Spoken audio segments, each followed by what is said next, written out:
Very very important question number 25। क्या investing activities calculate करना है। हमें कैसे पता चलेगा सर कि प्रोविजन फॉर डेप्रिसिएशन अकाउंट बनाना है कि नहीं बनाना है? क्वेश्चन नहीं बताएगा आपको। अगर प्रोविजन फॉर डेप्रिसिएशन या अक्यूमुलेटेड डेप्रिसिएशन का बैलेंस अलग से एग्जिस्ट करता है तो इसका मतलब provision for depreciation account is being maintained. तो एसेट अकाउंट अलग है, प्रोविजन फॉर डेप्रिसिएशन अलग है, दो सेपरेट अकाउंट्स हैं। इसका मतलब provision for depreciation account is being maintained. यहाँ पे लिखा होता या ना लिखा होता, if provision for depreciation account is maintained, asset is shown at its cost। Cost पे शो कर रहा है क्योंकि डेप्रिसिएशन का एक सेपरेट अकाउंट बन रहा है। तो एक आपका एसेट है मशीनरी और एक आपका एसेट है पेटेंट्स। तो ये एसेट्स हैं। अब ये तो सोचोगे आप इन्वेस्टिंग कर रहे हो तो इसलिए आपको सिर्फ उतने ही आइटम्स अभी दिखा रहे हैं जो इन्वेस्टिंग से रिलेटेड है। और जब आप एक्चुअली बड़ा क्वेश्चन या बड़ा क्या कोई भी क्वेश्चन कर रहे होंगे तो हो सकता है पूरी बैलेंस शीट हो, तो आपको देखना होगा उसमें पूरी बैलेंस शीट रीड करने की जरूरत नहीं होती। क्या मेरी लाइबिलिटीज का इन्वेस्टिंग एक्टिविटीज से कोई लेना देना है? नहीं है, नहीं है। तो मुझे फोकस किस पे करना है? Non current assets and investments पे। तो मेरे सामने चाहे पूरी बैलेंस शीट हो, मुझे पता होना चाहिए कि इन्वेस्टिंग एक्टिविटीज का मुझे इन्फॉर्मेशन डिराइव कहाँ से करनी है, ये सीखना है। चलो, additional depreciation during the year machine costing 90,000 with accumulated depreciation 60,000 was sold for 50,000। तो आपको क्या दे रखी है? सेल वैल्यू दे रखी है, अक्यूमुलेटेड डेप्रिसिएशन दे रखी है। ये अक्यूमुलेटेड डेप्रिसिएशन क्या है आदित्य? जो एसेट बेच रहे हैं उस पे आज तक की डेप्रिसिएशन या current year depreciation on the total asset. During the year machine costing 90,000 with accumulated depreciation of 60,000 was sold for 50,000। so the question is कि जो ये डेप्रिसिएशन 60,000 है जो एसेट बेच रहे हैं उस पे आज तक की डेप्रिसिएशन है या जो मेरे पास टोटल मशीनरी पड़ी है उसकी करंट ईयर डेप्रिसिएशन है?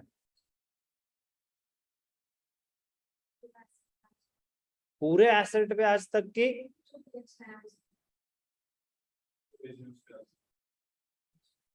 आज तक की किसकी? तो कंप्लीट बोलेंगे बेटा, जो बेच रहे हैं उसकी है ये। और मैंने आपको बताया था कि कैश फ्रॉम ऑपरेटिंग एक्टिविटीज में जो डेप्रिसिएशन आता है वो क्या होता है? करंट ईयर की। बट हम ये इन्वेस्टिंग से मतलब है अभी, but still be careful.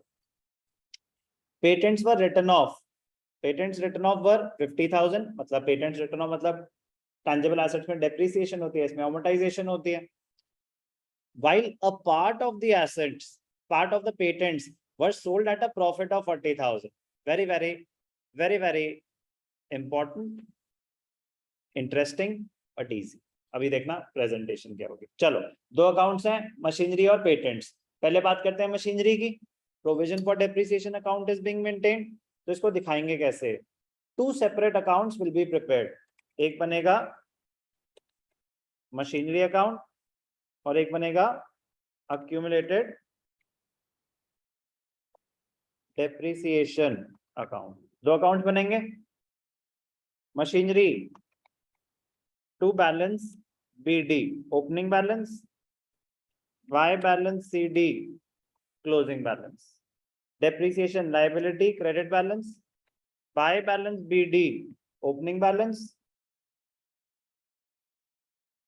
To balance CD closing balance. ध्यान से देखना, बहुत इजी है। चार आइटम्स तो यहीं से आ गए। Opening balance 950, closing balance 10 lakh. Opening balance 950, closing balance 10 lakhs। accumulated depreciation, opening balance 110, closing balance 150। opening balance 110, closing balance 150। कोई डाउट कि कौन सी चीज कहां दिखाई? ठीक।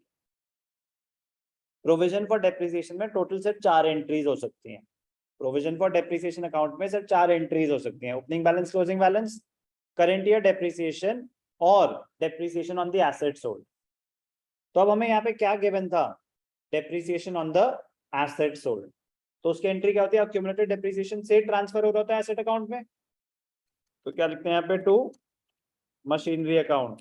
तो 60,000 थी वो वैल्यू, तो यहाँ पे क्या आ जाएगा, बाय प्रोविजन फॉर डेप्रिसिएशन कितना, 60,000 during the year, machine costing 90,000, accumulated depreciation 60,000 was sold for 50,000. Basic understanding कि प्रॉफिट और लॉस अगर निकालना है, प्रॉफिट और, ये वर्किंग नोट नंबर 4 हो जाएगा क्योंकि ये सभी तो वर्किंग नोट है, ये वर्किंग नोट नंबर 1, ये वर्किंग नोट नंबर 2, ये वर्किंग नोट नंबर 3, प्रॉफिट और loss on sale of machinery क्या दे रखा है, सेल वैल्यू, और क्या दे रखा है, बुक वैल्यू। बुक वैल्यू क्या है, 90 माइनस 60, सेल वैल्यू 50,000, आपने खरीदी थी 90 की, original cost minus accumulated depreciation, उस पे आज तक की डेप्रिसिएशन कितनी लगी, 60, तो बुक वैल्यू क्या है, 30 की चीज आपने 50 की बेची है, तो आपका क्या हुआ है, प्रॉफिट। कोई डाउट, प्रेजेंटेशन, तो यहाँ पे क्या आ जाएगा, by bank account, sale value कितना है, 50,000, और यहाँ पे क्या आ जाएगा, 2 statement of profit and loss कितना हुआ, 20,000, 30 की चीज 50 में बेची है, तो सेल की दिखा दी प्रोसीड्स। कोई डाउट, अब एसेट अकाउंट के बारे में कुछ और दे रखा है, नहीं दे रखा, तो क्रेडिट्स, यहाँ पे डेबिट साइड पे बैलेंसिंग फिगर आ रहा है, डेबिट साइड पे बैलेंसिंग फिगर क्या हो सकता है, सिर्फ और सिर्फ परचेज बैलेंसिंग फिगर, क्या है ये, परचेज ऑफ मशीनरी, तो कितना परचेज करा होगा, क्रेडिट्स का टोटल माइनस डेबिट्स का टोटल, बैलेंसिंग फिगर तभी तो बोलते हैं इसको। तो 1,40,000 की आपने मशीन खरीदी होगी, क्या इसके बिना, इस फिगर के बिना आप कैश फ्रॉम इन्वेस्टिंग एक्टिविटीज दिखा सकते हैं, नहीं, तो इसीलिए अकाउंट बनाना जरूरी है। अक्यूमुलेटेड डेप्रिसिएशन, इस क्वेश्चन में अकाउंट बनाना जरूरी नहीं था, बट मैं चाहता हूं कि आप कंप्लीट सीखो, क्योंकि इससे जो इन्फॉर्मेशन, अब ये अक्यूमुलेटेड डेप्रिसिएशन से आपने क्या निकाला, यहाँ आ जाएगा बैलेंसिंग फिगर, डेप्रिसिएशन, ये बैलेंसिंग फिगर है क्योंकि बाकी 3 वैल्यूज गिवन थी, तो डेबिट्स माइनस क्रेडिट्स, तो 1,00,000 करंट ईयर डेप्रिसिएशन है, current year depreciation investing activities में नहीं आता, ऑपरेटिंग में जाता है, बट इवेंचुअली आप पूरा कर रहे होंगे, तो आधा सेम क्वेश्चन ही, तो सेम कॉन्सेप्ट ही है, तो साथ साथ पूरा सीख लेंगे, बनाएंगे भी। ओके,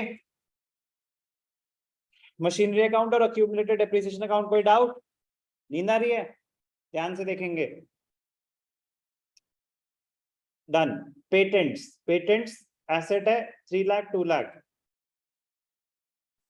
ध्यान से देखना, बहुत इंपॉर्टेंट पॉइंट है इसमें भी, पेटेंट्स टू बैलेंस बीटी क्या था, और 2,00,000 है closing balance, by balance carried down 2,00,000, 3,00,000 2,00,000, अब क्या हुआ, ध्यान से देखना, बड़ी बहुत इजी सी है, क्वेश्चन देखने में थोड़ा कॉम्प्लिकेटेड लगता है कि सर ये तो बड़ी अलग से इंफॉर्मेशन दे रखी है। अमोर्टाइजेशन तो सिंपल हो गया, अमोर्टाइजेशन क्या आ गया यहाँ पे, बाय डेप्रिसिएशन एंड अमोर्टाइजेशन कितना, 50,000, ये तो डायरेक्ट है, ये इंटरेस्टिंग पार्ट है, बहुत इजी है, देखोगे अभी तो पता चलेगा, बट क्वेश्चन पढ़ने में थोड़ा सा अजीब लगता है। A part of the asset was sold at a profit of 40,000, बताया नहीं कि पिछले क्वेश्चन में तो बताया था ना, हाफ ऑफ द एसेट, तो सिंपल था, पर यहाँ तो बताया नहीं ना कितना पार्ट, तो हम कैसे निकालें सेल वैल्यू, हमें ये तो बता दिया उन्होंने प्रॉफिट कितना है, सेल वैल्यू कैसे निकाल लें,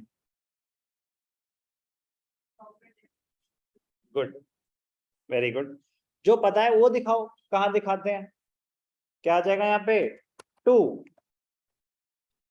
statement of profit and loss, good answer, gain, जो इंफॉर्मेशन है वो लिख दो, तो बैलेंसिंग फिगर अपने आप आपके सामने आ जाएगा। डेबिट ज्यादा है, क्रेडिट साइड पे बैलेंसिंग फिगर क्रेडिट साइड पे क्या आ सकता है एसेट के बारे में, डेप्रिसिएशन अमोर्टाइजेशन और सेल और क्लोजिंग बैलेंस। तो डेप्रिसिएशन अमोर्टाइजेशन गिवन है, क्लोजिंग बैलेंस गिवन है, तो बचा क्या, सिर्फ और सिर्फ सेल, सिर्फ और सिर्फ सेल। बैलेंसिंग फिगर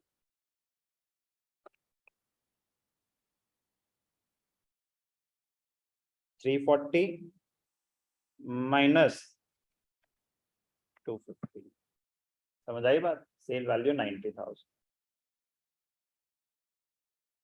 खत्म। अब दिखाते हैं इनफ्लोज क्या क्या है। इनफ्लोज इन्होंने कुछ दे रखे हैं, मशीनरी अकाउंट देखेंगे, पेटेंट्स अकाउंट देखेंगे, सेल ऑफ मशीनरी होगा इनफ्लो और सेल ऑफ पेटेंट्स भी है inflow. Machinery sale value 50,000, patents sale value 90,000।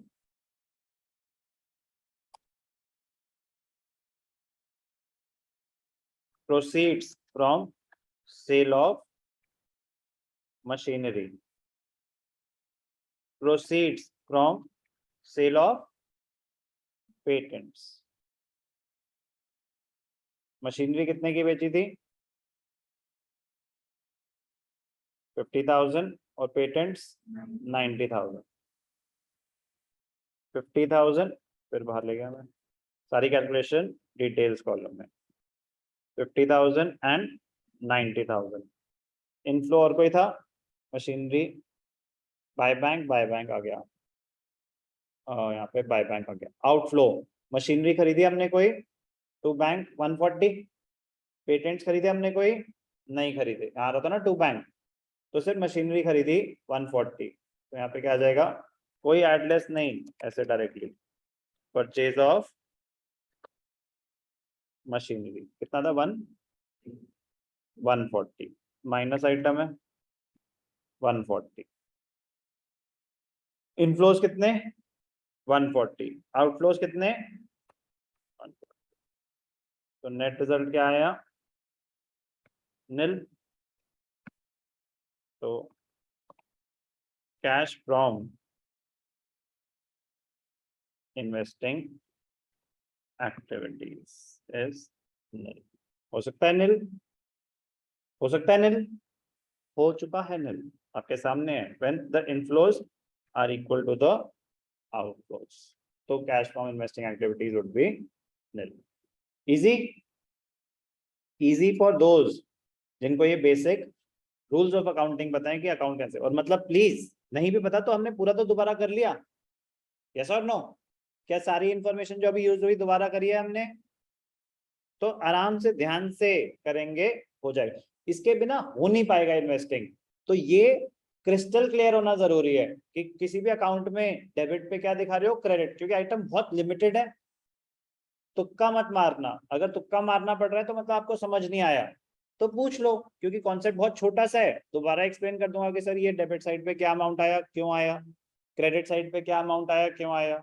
ये 100% क्लियर होना चाहिए, आप अपना काम आसान कर लेंगे।